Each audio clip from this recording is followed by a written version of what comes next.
Saúdo a todos com a paz do Senhor. Vamos com nosso propósito 150 salmos em 150 dias. Neste desafio, hoje vamos meditar um pouco no Salmo 123. Não perca, logo após a leitura do Salmo, uma reflexão. Deus tem uma palavra para o seu coração. Solicitude por auxílio divino. Cântico de romagem. A ti, que habitas nos céus, elevo os meus olhos. Como os olhos dos servos estão fitos nas mãos dos seus senhores, e os olhos da serva na mão de sua senhora. Assim os nossos olhos estão fitos no Senhor, nosso Deus, até que se compadeça de nós. Tem misericórdia de nós, Senhor, tem misericórdia, pois estamos sobremodo fartos de desprezo. A nossa alma está saturada do escárnio dos que estão à sua vontade e do desprezo dos soberbos. Um salmo de lamentação, mas também traz para nós uma reflexão maravilhosa do auxílio divino à nossa disposição. Esse salmo, como diz no início o cântico de romagem, faz parte dos 15 salmos que são considerados cântico dos degraus, que eram cantados na peregrinação até Jerusalém, onde estava o tabernáculo de Deus. Nas 3 festas anuais, o povo de toda a redondeza de vários lugares e províncias se dirigiam até Jerusalém para adorar ao Senhor, para oferecer sacrifícios, para celebrar as celebrações que foram ordenadas. Uma delas era a Páscoa, outra era a saída do Egito e a festa do Pentecostes, que era a colheita, a festa das colheitas, agradecendo a Deus pelo ano de colheita. Então, eles se dirigiam, e como não era perto, ele diz: a ti que habitas nos céus, eleva os olhos. Eles elevavam os olhos para onde estava Jerusalém, que era ali um lugar onde Deus designara para colocar a sua presença. Hoje nós sabemos que a presença de Deus está disponível a nós e ela encontra lugar dentro de mim, dentro de você, porque fomos designados templo sagrado do Espírito Santo. Louvado seja Deus por isso. Mas essa romagem, ou seja, era uma peregrinação e não eram 1, 2 pessoas, as pessoas se reuniam, iam juntas, uma multidão levando ali os seus animais, mulheres, crianças, e naquele caminho eles cantavam os salmos. E não era fácil a caminhada, porque tinha cansaço e dos degraus, porque eles andavam uma parte, paravam para descansar, imagino que comiam, se alimentavam e iam novamente, andavam, e porque Jerusalém ficava no alto, ou fica situada a um certo nível acima do mar. Mas a gente pode começar não como ele começou de cima para baixo. Ó tu que habitas nos céus, a grandiosidade, a habitação de Deus, que é elevada, que é acima. Mas a gente vai lá para baixo, no verso 4, que são só apenas 4 versos. A nossa alma está saturada do escárnio dos que estão à sua vontade e do desprezo dos soberbos. Ele diz mais acima: pois estamos sobremodo fartos de desprezo. Nós olhamos para a nossa caminhada, a nossa peregrinação, vida afora, porque vamos em direção à Nova Jerusalém, a uma terra prometida por Deus, nós vamos para a eternidade. E durante essa caminhada, muitas vezes nós nos sentimos cansados pelo desprezo de muitos, pelo escárnio de muitos, pela zombaria, por tudo aquilo que vem nos sobrecarregando. Nós temos um exemplo. Eu posso dar a você um pacote de 5 quilos de arroz e você consegue levar até ali a esquina. Ah, isso é facinho, é moleza. E você vai até a esquina, nem é tão pesado assim. Mas se eu der 1 quilômetro para você levar esses 5 quilos de arroz, já vai tornando-se pesado. O peso é o mesmo, o pacote é o mesmo. Porém, de acordo com o tempo que vai passando de caminhada, esse peso vai se tornando cada vez mais como se estivesse pesando 1 tonelada. Daqui para você chegar no fim, você vai achar que está carregando um elefante, uma carga enorme, porque os seus braços vão ficando cansados, o seu corpo vai reclamando por conta do impacto da caminhada. E assim são os nossos fardos. O que parece nem tanto, por isso que às vezes um olha para o outro e fala, e chora demais. Nem é tanto assim, porque a gente não pode sentir o peso do outro, porque é você que está carregando. E o salmista, que não define quem é, quem foi o seu autor, ele diz que estamos sobremodo fartos do desprezo. O desprezo, uma vez, a gente até dói, mas nem tanto, mas outro desprezo e outro e mais outro e mais outro diante da caminhada. E o escárnio, pessoas que falam coisas que nem sabem ao nosso respeito, pessoas que zombam, pessoas que nos maltratam. E a própria vida, o fardo da vida, o dia a dia, o corre-corre, as adversidades, as coisas que vão acontecendo no dia a dia que muitas vezes fogem ao nosso controle. Não sabemos o que fazer e isso vai se tornando um fardo pesado. Mas no verso 2 é a parte que eu mais aprecio deste salmo. Ele diz: como os olhos dos servos estão fitos na mão dos seus senhores, e os olhos da serva na mão de sua senhora. Assim os nossos olhos estão fitos no Senhor nosso Deus, até que se compadeça de nós.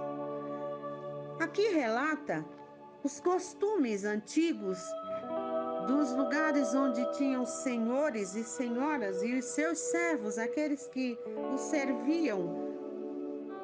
Eles eram comandados, na maioria das vezes, por gestos da mão.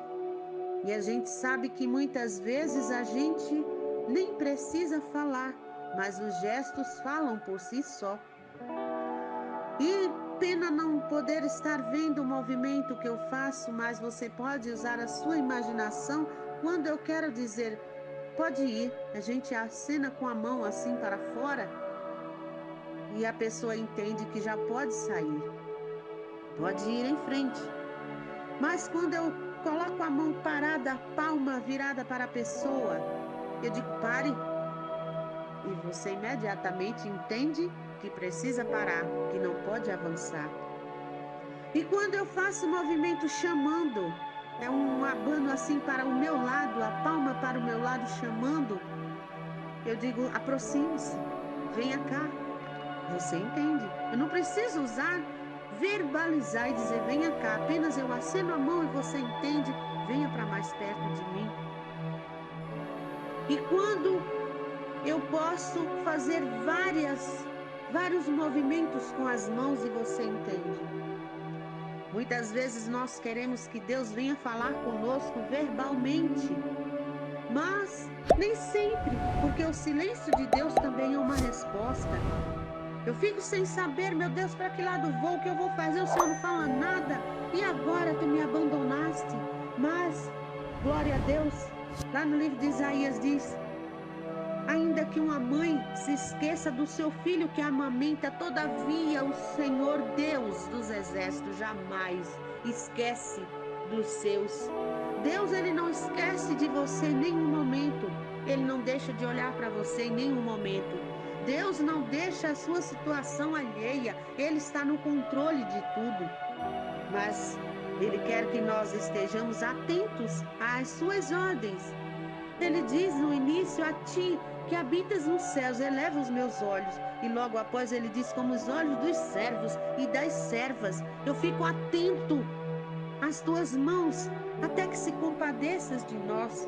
Louvado seja Deus, porque Isaías 49:16 diz: você está gravado nas mãos do Senhor. Olha que privilégio, olha que coisa linda. Você mesmo que está ouvindo aí, seu nome, sua vida está gravado nas mãos do Criador Supremo. Pode ler lá em Isaías 49:16. E lá em 59:1 diz assim: eis que as mãos do Senhor não estão encolhidas para que não possa salvar, e nem os seus ouvidos agravados para não poder ouvir. Isso significa que a mão do Senhor está estendida e pode salvar a mim e a você a qualquer momento. Significa que os ouvidos dele estão atentos para ouvir o meu e o teu clamor. Louvado seja Deus. No Salmo 139, o verso 10, chegaremos lá permitindo Deus. Diz: a mão de Deus nos conduz. Ela nos guia. A mão de Deus nos guia. Mas eu preciso estar atenta. A mão direita de Deus nos sustenta. A sua mão nos susterá. Significa que a mão de Deus aponta a direção. A mão de Deus significa segurança, porque ela está sobre nós. A mão de Deus também significa provisão, porque é a mão de Deus que provê a saúde para você trabalhar, para você realizar tarefas, ou até mesmo: eu não posso trabalhar, mas você pode se cuidar. Você pode fazer a sua higiene, você pode comer com as suas mãos, você pode beber a água pelas vias normais. Você pode eliminar as substâncias que já não servem para o seu corpo. Tanta coisa você pode fazer, porque a mão de Deus tem provisão para você, tem cuidados para você. A mão de Deus providencia o trabalho, a mão de Deus providencia o alimento, a mão de Deus provê o ar para você respirar. A mão de Deus é maravilhosa. Mas a mão de Deus também pode nos deter no momento em que estamos avançando demais, sem prestar atenção até mesmo às maravilhas dele, às obras. O ato de respirar é um milagre. Eu fico querendo milagre a todo instante, um milagre financeiro, um milagre na saúde, um milagre na família. Eu fico atrás de milagres e eu esqueço de apreciar o milagre de cada instante. Cada respiração que eu dou é um milagre, porque se eu parar de respirar, é porque a vida se foi. O milagre da vida está à nossa disposição. E quando diz: a ti que habitas no céu, eleva os olhos. Precisamos estar com os nossos olhos elevados. E não como ele disse aqui, a nossa alma está saturada. Nós estamos sobremodo fartos de desprezo. É quando a gente começa a olhar muito para dentro da gente, o que está faltando, esquece de olhar para o que temos. Nós temos a vida, nós temos a bênção da vida, nós temos a família, nós temos amigos, nós temos, ainda que os amigos nos desprezem, nós temos um amigo fiel e verdadeiro. Nós temos Deus que, com seu amor imenso, deu seu Filho unigênito para que viesse padecer por nós, para que tivéssemos acesso a Ele. Antes só os sacerdotes tinham acesso, hoje eu e você temos acesso. Podemos ir diretamente a Ele e dizer: Deus, Criador do céu e da terra, Tu que me formasse no ventre, no útero da minha mãe, me formasse de forma milagrosa. Louvado seja Deus. Grandiosa a forma de Deus trabalhar na nossa vida. Infelizmente nós deixamos de olhar para Ele. para a sua grandeza, para o seu poder, para a sua soberania e olhamos para dentro de nós pela angústia, cultivando essa angústia, entrando em depressão. Deixamos de olhar para a sua grandeza, para o seu amor, para a sua maravilhosa misericórdia, para olhar ao nosso redor, aqueles que nos desprezam, aqueles que nos escarneiam, aqueles que nos zombam, aqueles que nos oprimem, aqueles que nos fazem mal. Fitamos os nossos olhos nesses, mas como disse o Salmo 121, eleva os olhos para o monte, de onde me virá o socorro? O meu socorro vem do Senhor que fez o céu e a terra. Esse ser maravilhoso fez o céu e a terra, fez você. Ele que tem todo o poder e todo o controle sobre a vida. Louvado seja Deus. Eu quero ler ainda rapidamente Isaías 14, do 24 ao 27. Jurou o Senhor dos Exércitos, dizendo: como pensei, assim sucederá. Como determinei, assim se efetuará. Quebrantarei a Assíria na minha terra, e nas minhas montanhas a pisarei, para que o seu jugo se aparte de Israel e a sua carga se desvie dos ombros dele. Este é o desígnio que se formou concernente a toda a terra, e esta é a mão que está estendida sobre todas as nações. Porque o Senhor dos Exércitos o determinou. Quem, pois, o invalidará? A sua mão está estendida. Quem, pois, fará voltar atrás? Aleluia, glória a Deus. Ele jurou, ele determinou, ele falou e ele é fiel para cumprir.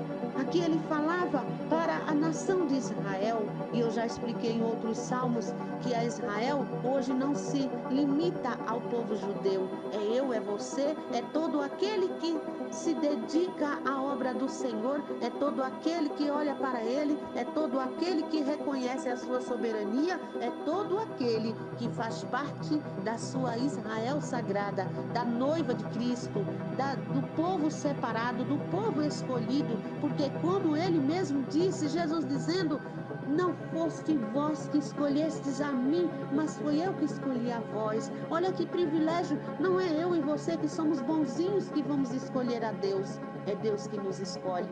Ele nos chama, ele nos coloca na posição de servi-lo, mas cabe a mim e a você estar atentos à sua mão, estar atentos ao nosso Senhor, ao Senhor da nossa vida. Porque a Bíblia diz que ninguém pode servir a dois senhores, ou serve a um e agrada e desagrada ao outro, ou agrada ao outro e desagrada ao primeiro. Então, se só tem duas escolhas: ou a gente serve a Deus, ou a gente anda servindo as coisas do mundo, as coisas do maligno, porque a Bíblia diz que este mundo jaz no maligno. Ele está dominando todo aquele que estiver desapercebido, desligado de Deus. Jesus disse: eu sou a videira, e todos que estiverem ligados em mim, vós sois os ramos, e os ramos que estiverem em mim, esses darão frutos. Porque eu vos chamei e vos nomeei para que vades e dê fruto, e o vosso fruto permaneça.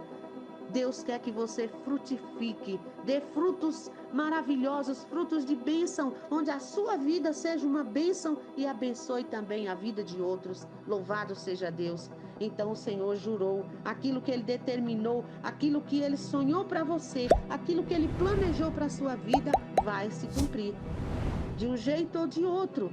Porque aqui diz que ele vai exterminar os inimigos de Israel, aqueles que o oprimiram durante tanto tempo, aqueles que aprisionaram, que os fizeram sofrer. E aqui no Salmo ele diz que estavam sobremodo fartos de tanto desprezo, de escárnio, por conta dos soberbos. E Deus, ele toma providência, porque ele dá a cada um segundo as suas obras. Então não se preocupe com aqueles que estão te maltratando, te desprezando, te afrontando, te fazendo sofrer. Não se preocupa com eles. Coloca o teu foco em Deus, porque Ele é que está acima de tudo e de todos, e é nele que deve estar firmada a sua vida. Nós vamos ler ainda rapidamente Isaías 11, Aliás, Isaías 13 e o verso 11: castigarei o mundo por causa da sua maldade e os perversos por causa da sua iniquidade. Farei cessar a arrogância dos atrevidos e abaterei a soberba dos violentos. Louvado seja Deus. Deus, ele toma conta, ele toma frente. Deus, ele age em nosso favor. Não precisa eu e você tomar a situação, querer resolver com as nossas próprias mãos, com as nossas próprias palavras, porque Deus é aquele que nos julga, é aquele que nos justifica, é aquele que nos cuida, é aquele que provê tudo. Deus é maravilhoso e eu quero deixar para a sua meditação, aleluia, uma reflexão que eu achei na internet e achei interessante, escrevi no Google, primeira coisa que eu coloquei lá apareceu: permita-se como barro, ainda que seco, amoldar-se na mão de Deus. A Bíblia diz: Deus resiste aos soberbos, mas dá graça aos humildes. Está lá escrito em Tiago 4:6. Deus deseja imprimir a vontade dele, o querer dele, o propósito dele em você. Como barro nas mãos do oleiro, seja maleável, deixe Deus trabalhar em sua vida. Está lá em Jeremias 18. A mão do oleiro, ele pode fazer de você um vaso de honra, um vaso de bênçãos. Comece a prestar atenção à ordem do Senhor, a sua mão direita que está sobre você. Quando você sentir, pare de se preocupar com o problema e comece a descansar no Senhor, confiando que Ele é fiel para guiar a sua vida. E quando Ele fizer sentir a você, vá adiante, vá na força do Senhor. Mas quando Ele disser pare, pare e deixe Deus trabalhar, porque Deus trabalha por aqueles que nele esperam. Que Deus abençoe sua vida. Minha gratidão a você por chegar até aqui. Um beijo grande no seu coração. E se você quiser abençoar a vida de mais alguém, compartilhe esse vídeo para que outras pessoas sejam alcançadas pela palavra de Deus. Vamos incentivar as pessoas a ler um salmo, a meditar no salmo, meditar na lei do Senhor todo dia, porque Deus nos dá 24 horas. Não é possível que a gente não possa separar um tempinho da nossa vida para meditar na palavra de Deus, porque é a palavra de Deus que nos sustenta, que nos guia. Nós paramos para nos alimentar várias vezes ao dia, mas muitas vezes negligenciamos de parar uma vez para meditar a palavra de Deus, que é o nosso Criador Supremo. Um beijo no seu coração. Se você puder, deixa o seu like.